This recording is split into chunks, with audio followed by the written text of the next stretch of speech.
Hello everyone, कैसे हैं आप। देखिए, ये जो हम विषय पढ़ रहे हैं ये सब हम पहले पढ़ चुके हैं। हमारे एग्जाम आ रहे हैं इसलिए हम इनका रिवीजन कर रहे हैं। बच्चों, वाक्यांश अभी हमने पढ़ा था पर्यायवाची, माने समान अर्थ बताने वाले शब्द पर्यायवाची होते हैं। जैसे जल, पानी, जल माने भी पानी, पानी माने भी जल। इसी तरह से अब हम पढ़ेंगे, आज का हमारा विषय है वाक्यांश। भाषा को सरल और अच्छा बनाने के लिए, सरल और सरस बनाने के लिए हम बहुत सारा ना कह के अपनी बात सूक्ष्म में कहते हैं। सूक्ष्म में माने थोड़े से में कहना वाक्यांश कहलाता है।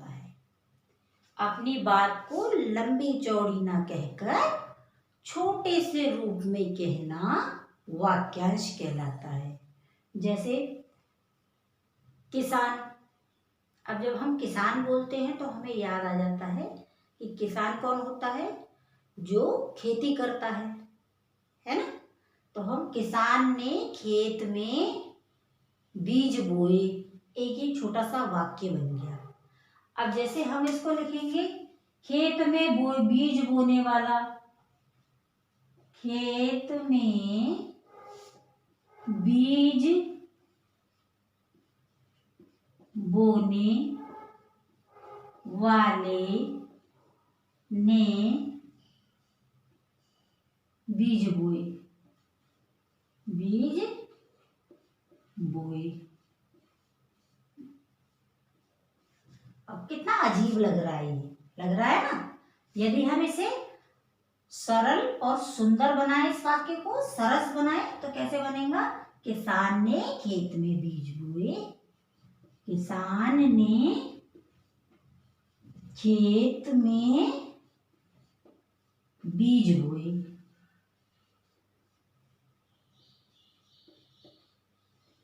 तो कहने का तात्पर्य यह है बच्चों, भाषा को सरल और सरस बनाने के लिए हम अपनी बात को लंबी चौड़ी ना कहकर आंशिक रूप में, माने छोटे रूप में जब हम कहते हैं तो वो वाक्यांश कहलाता है। वाक्यांश वाक्य का अंश, आंशिक रूप, छोटा रूप, ठीक है ना। तो चलो वाक्यांश हम कुछ समझते हैं इस पे। जैसे कि बहुत सारे हैं वाक्यांश। बाल कटने वाला कौन हुआ, नाई। कपड़े धोने वाला धोबी। इसी तरह से खेत में काम करने वाला किसान। जो मांस खाता है मांसाहारी। जो फल खाता है, फलों पे डिपेंड रहता है कि अन्न नहीं खाना है, हमें फल ही फल खाने हैं। कई लोग होते हैं ऐसे, तो वो फलाहारी। शाक सब्जी खाने वाला, अनाज खाने वाला, शाक सब्जी खाने वाला शाकाहारी। तो सबके एक नाम है। हम उन्हें इतना लंबा चौड़ा बात को ना कह के हम जब छोटे रूप में कहते हैं वही वाक्यांश होता है। कुछ वाक्यांश बच्चों समझते हैं, देखो। जैसे यह है मांस खाने वाला कौन हुआ, छोटे में लिखते हैं मांसाहारी, ठीक है।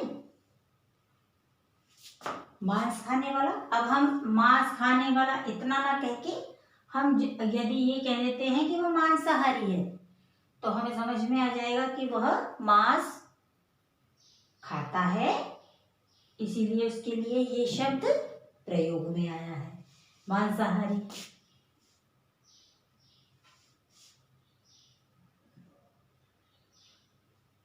ठीक है। अब हम जैसे और हमारे बुक में दिए हैं, ये देखिए पेज नंबर 47 और पेज नंबर 48।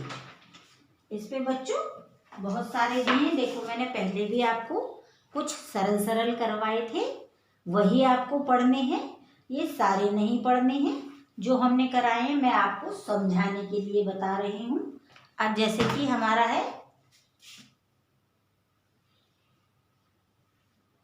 जो आलस करता है,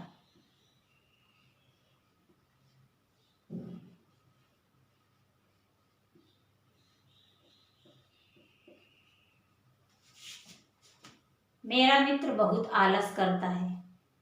अजीब सा सेंटेंस लग रहा है ना।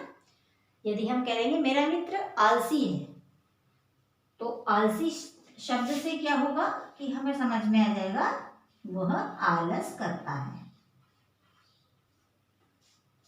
मेहनत करने वाला, मेहनती, मेहनत करने वाला। अब देखिए मेहनत माने परिश्रम होता है बच्चों, पर आप यहाँ पे परिश्रम ही नहीं लिखेंगे। जो शब्द पूछा जाता है उससे रिलेटेड ही हम शब्द लिखते हैं। जैसे मेहनत करने वाला, मेहनती, ठीक है। यदि यहाँ लिखा होता परिश्रम करने वाला, यदि आपसे पूछा गया परिश्रम करने वाला, तब आप लिखेंगे परिश्रमी, परिश्रम करने वाला माने परिश्रमी।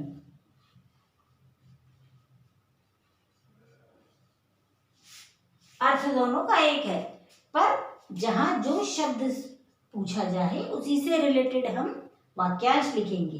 परिश्रम करने वाला, परिश्रमी, मेहनत करने वाला, मेहनती। इसी तरह से कई सारे बच्चों, पर आपको ज्यादा ध्यान देने की जरूरत नहीं है क्योंकि अभी आप छोटे हैं। तो एक लिमिटेड जितने मैंने 8-10 जो भी लिखवाए हैं आपको, वो आप अच्छे से पढ़ें। अभी मैं आपको असाइनमेंट में भी लिख कर भेजूंगी, उसे आप अच्छे से पढ़ें। रटने की तो ज़रूरत है नहीं, बहुत सरल चीज़ है ये। आप 1-2 बार अच्छे से पढ़ लेंगे, इस वीडियो को देख लेंगे तो आपको और अच्छे से समझ में आ जाएगा।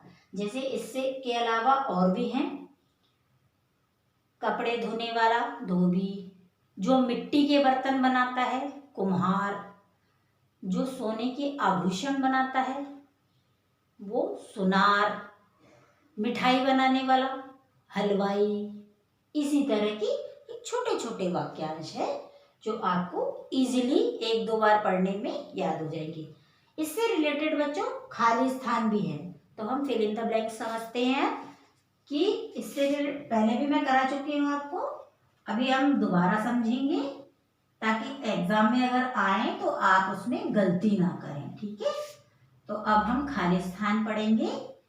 खाली स्थान में क्या है, उसमें भी जो है डिटेल दी हुई है, उसका एक आंशिक रूप लिखना है, मीन्स वाक्यांश लिखना है आपको, ठीक है। तो अब हम समझते हैं। जैसे यहाँ दिया है, देखिए पेज नंबर आपके पेज नंबर 48 पे दिया हुआ है कि रोहन कपड़े सिलता है। पहला खाली स्थान क्या है हमारा, रोहन कपड़े सिलता है। अब कपड़े कौन सिलेगा, ठीक है। और यहां वह डैश है, कपड़े कौन सिलता है, वह डैश है, तो क्या आएगा यहाँ पे, दर्जी। दर्जी बच्चों, दर्जी। आप ऐसे भी लिख सकते हैं और ऐसे भी लिख सकते हैं, ये दोनों ही सही है। इसमें रेफ की मात्रा लग रही है, ये देखिए, और ये र लिख रहा है पूरा, दर्जी, तो ये भी आपका सही है और ये भी सही है। इन दोनों में से आप कोई एक लिख सकते हैं, ठीक है।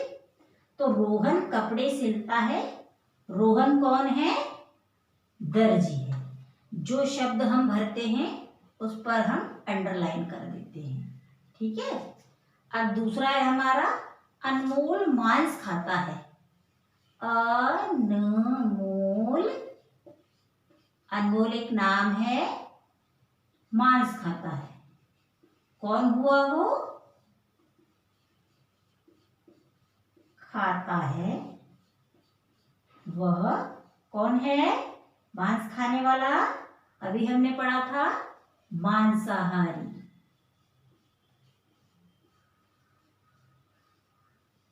तो हमें सेंटेंस से वह मांसाहारी है, हमें सेंटेंस से ही पता चल रही है बात कि हमें आगे कौन सा वर्ड यूज करना है। देखिए, ठीक है। रोहन कपड़े सिलता है। भाई कपड़े सिलने वाला कौन? दर्जी। दर्जी आएगा यहाँ। अनमोल मांस खाता है। मांस खाने वाला कौन? मांसाहारी। वह मांसाहारी है। ठीक है। अभी तीसरा और है, पक्षियों का घर डैश कहलाता है। जहां पक्षी रहते हैं उनके घर को हम क्या कहते हैं? आप सभी को मालूम है। अभी हम लिखेंगे, देखो, पक्षियों, तीसरा है हमारा पक्षियों का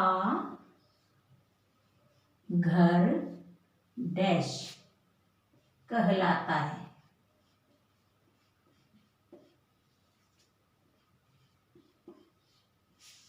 पक्षियों का घर क्या कहलाता है? घोंसला। क्योंकि हम ऐसे नहीं कहते कि चिड़िया अपने घर में रहती है। चिड़िया घोंसले में रहती है। यह चिड़िया का घोंसला है। पेड़ पर चिड़िया का घोंसला बना है। ठीक है ना? तो पक्षियों का घर क्या कहलाता है? घोंसला। ये वाक्य के आंशिक रूप हैं बच्चों। अब हमारा फोर्थ है, राहुल मेरा डैश है क्योंकि वह मेरे साथ पढ़ता है। राहुल मेरा डैश है क्योंकि वह मेरे